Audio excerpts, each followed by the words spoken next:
Naeem here. Bitcoin is heading towards the apex of the symmetrical triangle, and a breakout or a breakdown is primed to happen here in the next few hours, if not the next 24 hours. By the way, if you guys are enjoying this content, remember to like this video. It shows your support. But I want to talk about the CME gap that we drew out 2 days ago at $23,795.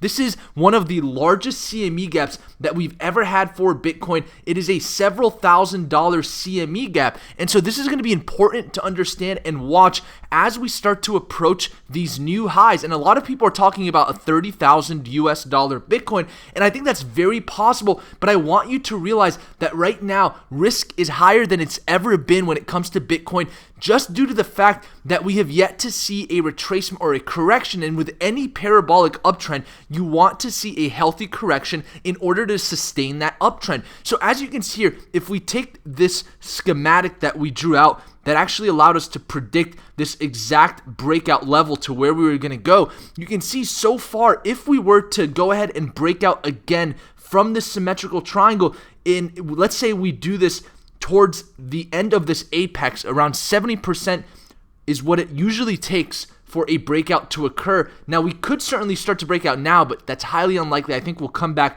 test this weekly open, and consolidate a little further, because we're going to talk about some altcoins. If you guys took our ETH trades, you know we've been milking ETH and other altcoins because there's been such a prime opportunity when it comes to altcoin and Bitcoin dominance, which we'll get into in just a second. And we're also going to talk about traditional markets because the Japanese markets are cranking right now. And I'm going to talk about why I believe not only is Warren Buffett beginning to diversify internationally, but we're going to start to see other asset managers diversify internationally. And we'll look at other international markets, but I want to focus on Bitcoin right now because all of this is going to correlate and come back together, and it's all going to come back to whether or not Bitcoin is going to go ahead and have a blow off top fairly soon, or if we've already reached a temporary top. So if we were to continue up for another breakout from this triangle, you can see instead of having an ascending triangle like we saw the previous two breakouts, right now we've got a symmetrical triangle, which means now there's a chance that it could also break down instead of up. But the ascending triangle was a higher chance of breaking to the upside.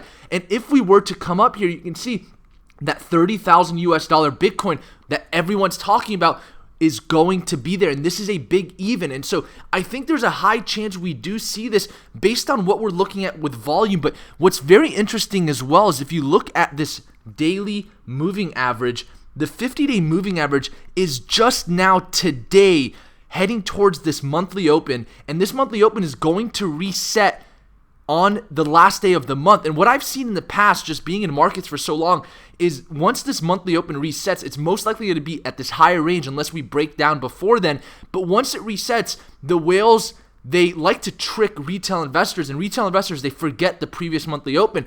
But I want you guys to know right now on this video, the monthly open is currently at $19,798 US, which was the previous all-time high that we broke out of, and we've yet to retest that all-time high. So is it a possible scenario that as the week goes, we see Bitcoin consolidate at this level in the symmetrical triangle, possibly even a blow off top to 30,000, and then during the weekend where we typically see the most manipulation, we see a correction? That's very possible. But I want to talk about the fundamentals here, because outside of Bitcoin, everything is actually looking extremely bullish for Bitcoin. When we look at the DXY chart, you can see we are currently below the weekly open on the DXY. It's showing weakness in this area. Now, once again, if you guys didn't look at the chart yesterday from the DXY is a huge indicator of asset inflation, and the reason we're starting to see assets like real estate, rare collectibles, cryptocurrencies, and precious metals inflate in price is because the DXY chart recently broke down from these weekly moving averages, and then it broke this macro long-term support level. And so right now the DXY is actually showing weakness, which would make Bitcoin and make a better case for Bitcoin to see that $30,000 level. And I think that's why when we look at markets like the Japanese traditional markets, we just saw a huge breakout in the Japanese traditional markets. And Warren Buffett recently talked about diversifying into Japan and investing into the Japanese traditional markets, and now we're starting to see more liquidity flow in. And what that's telling me is investors are still looking for risk on assets. They're still looking to diversify away from the US dollar right now. When we look at the traditional markets like the SPY, right, you can see we had this daily candle which was slightly bearish, but now we gapped up and we're continuing to the upside. But it looks like the traditional markets in the US are slowing down in comparison to international markets, and that makes sense possibly because of the recovery, from the, I'm not going to name it because I think YouTube is going to censor our videos, but of course we went through a lot in 2020, and the international markets are a little bit more delayed when it comes to the recovery in comparison to the US market. So I think this is very important, but check this out. What I think is really interesting is when we look at Bitcoin dominance, we talked about this the other day. We have yet to form a higher high here in Bitcoin dominance.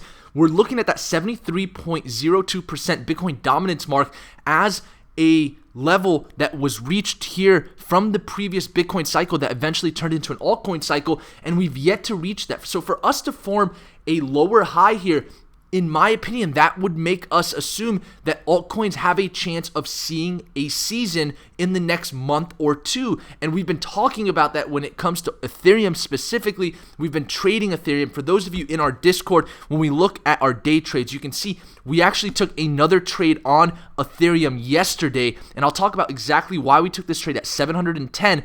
And I'll actually just go ahead and show you guys right now why we took this trade on Ethereum, because in my opinion, this trade was extremely easy to identify, and a lot of you guys will have the opportunity to identify these trades. For those in our Discord, the link is in the description below.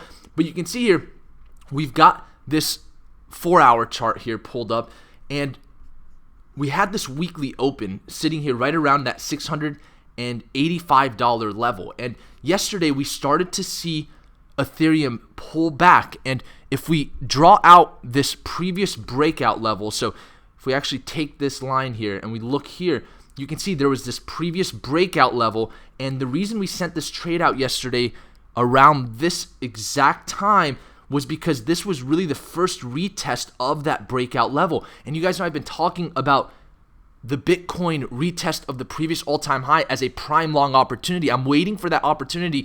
And so for those that were complaining a little bit that we're not posting as much Bitcoin trades, the reason we're taking advantage of these altcoins is because we're seeing more opportunities and better volatility with better market structure and more reliable trades. And so when you look at what happened here, you can see we came to retest that, and we took along right here on $710. And of course, that's already resulted in over 5% plus profits when we factor in 3x leverage, which is a very safe amount of leverage. You don't want to go too far above that if you are new to trading with leverage. If anything, don't use leverage at all if you have enough capital to go ahead and just trade spot. And so once again, this was a major breakout level that we came back to retest, and that is why we took that Ethereum trade. But let's just kind of segue back into Bitcoin after talking about traditional assets and the DXY still weak. And you can see here, Bitcoin, a symmetrical triangle forming, and we've yet to reach that big even, that psychological number. Everything is pointing towards bullish price action for Bitcoin. If we were to even just pull up volume in general, just a regular volume profile, let's just pull up volume in general. What you can see here is on the daily chart, yes, we saw this big push down, this bearish wick, this topish looking wick, but you can see we've already seen the daily candle, which is closing in about 12 hours, get bought up as soon as it came down to this level and forming this symmetrical triangle.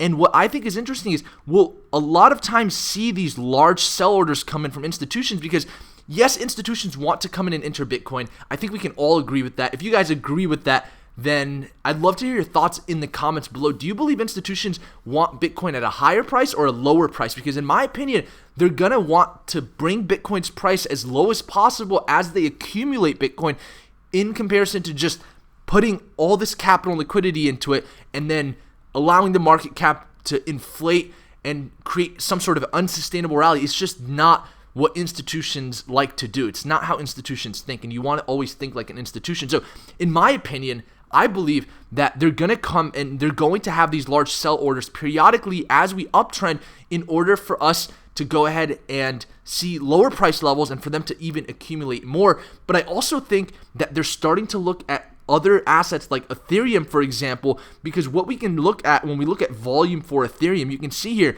just recently we tested that long-term macro support line, and that one was actually dating back to 2017. I'm not going to draw out because I actually did it in our video yesterday, but this was a very bullish wick here on the weekly chart. You can see it was the first time we came below these 2 weekly moving averages, which since January or February of 2020, when we went above that, we've been in this bullish trend. And so this right here was a huge opportunity for institutions, in my opinion, to allocate towards Ethereum for that potential wave up, which I believe is actually coming here very soon. And I am going to be posting a lot more Ethereum trades in our Discord because I'm very bullish on Ethereum right now. You can see we're kind of squeezing here, but we had this bullish crossover from this lower moving average crossing over that higher moving average. And of course, if we pull up this daily chart, what you can see here is this volume was astronomical in my opinion. And what this means is, because we're looking at the Ethereum to Bitcoin chart, that means that instead of institutions taking profits and going into the US dollar, they know it's weak right now. They know that 20% of US dollars were printed this year. And so they're instead taking profits by just reallocating capital into another cryptocurrency, in this case, Ethereum. And Ethereum, of course, is the reason we saw such a huge DeFi revolution. Of course, a lot of that had to do with Yearn and some of the other platforms that came out and really created the DeFi pump. But the point is, Ethereum is the only institutionally recognized product outside of Bitcoin right now. And we know in February there's going to be CME futures launching for Ethereum. And what happened in January of 2018 when CME launched for Bitcoin? They started shorting it, right? And so we still have about a month until we start to see CME futures launch for Ethereum. Could we potentially see a pump above 1,000 US dollars, maybe to new all-time highs for Ethereum before we start to see it get shorted? That's very possible, especially with the DXY chart showing so much weakness right now. And so when we look at ETH BTC, we're above the weekly open right now, very bullish, right? When we look at Bitcoin, we're above the weekly open, very bullish. Yes, we have this major CME gap, but we're still showing a lot of bullish signs. Now, if we were to look at the micro and say, all right, well, what happens if Bitcoin does start to break down? Well, number one, we want to watch hourly closes below that weekly open. If we start to close hourly below that, that's going to be a bad sign. So far, we've only wicked below that. And so that's going to be sign number one. And then once we start to close hourly below this, if we see a breach of this, then prepare your seatbelts, because that's going to be about a 7 to 8% drop. And that's going to come to that CME gap, 23,795. We might see a bounce, a retest. I'm sorry, this is an ugly line. So we might see a bounce and a retest, and then we come and possibly come back here and start to consolidate in this level, and then eventually come to retest that previous all-time high that we have yet to retest. And that's where I'm looking at for a prime long opportunity when it comes to Bitcoin. And so I hope you guys are enjoying this content. If you are, make sure to like this video, subscribe to our channel for our daily content. And since we did our interview with Charles Hoskinson, as I promised on our Discord, I've been posting videos every single day because now I'm taking it a lot lighter. I'm not with my whole studio setup and stuff. I'm just popping my MacBook open and getting it done for you guys, because I know how valuable it is to get reliable information instead of just listening to people that don't really know what they're doing and are just promoting random things, right? But I'm surrounded by some great people here in Dubai with a lot of the other YouTubers, and they've really inspired me and helped me, and given me a lot of suggestions to just continue making content, because we really believe in collaboration over competition. And so I really appreciate all of you guys tuning in. I'll see you guys in our Discord, and I hope you enjoyed this analysis. So just realize right now with Bitcoin, you have to be careful. We are at a point in which risk has been higher than it's ever been before, especially when we look at this large CME gap that we have here. So, by the way, I want to pull up altcoin dominance really quick, because I want you to realize something here. So we're also above the weekly open with altcoin dominance. And remember, one thing I was waiting to see is this weekly open get retested. So we've got 5 days left on this. We really need to see this either this week or next week come up with a sharp rally and retest that 100-week moving average. And the reason I say that is because just like the DXY, when we initially broke down, we didn't come to retest that weekly moving average. That was bearish, and that's why the bear trend continued down, right? Now, in the past, when we've seen others' dominance break past those weekly moving averages. If it was truly still bullish, you can see as soon as it starts to break a weekly moving average, it comes and retests it. As soon as it comes here and it breaks this weekly moving average, it comes and retests it, right? And that allowed for an altcoin season. But if we're just going to come down here and see some sort of mediocre push up and then we, don't retest, then there's a high chance we continue down. But just with what's been happening with Ethereum, based on the volume profile, based on the sentiment and the fundamentals, once again, 10% is technical analysis, 10% is fundamental analysis, but 80% is emotional, right? But based on the fundamentals and the technicals, Ethereum to me is still extremely bullish. So I'll see you guys on the Discord. For those of you that are not in our Discord, the link is discord.gg/profits. And thank you guys so much for tuning into our video. I appreciate each and every one of you guys. And until next time, snipers out.